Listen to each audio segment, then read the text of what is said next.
May bagong kuha na naman tayo, guys. O, ayun mo. Marami na naman tayong ipamimigay. Ayun, o.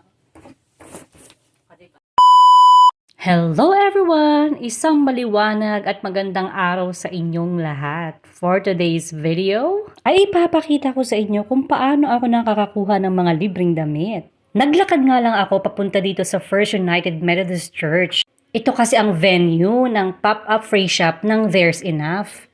Para sa inyong kaalaman, ang There's Enough ay isang organization na mayroong thrift store pero ang mga items nila ay libre. At unlimited, kaya kahit gaano karami yung kukunin mo, okay lang.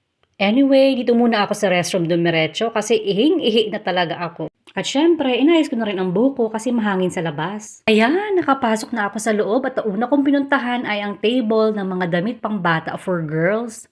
Pinipili ko nga pala ng mabuti yung mga kinukuha ko para naman maging masaya yung pagbibigyan. Sa boys section naman tayo ngayon at ayan, puno na nga ang basket. Sa pag-checkout naman, kailangan ibigay natin ang ating pangalan at kung ilang items ang nakuhaan natin. So, naka 82 or 92 ata yan lahat.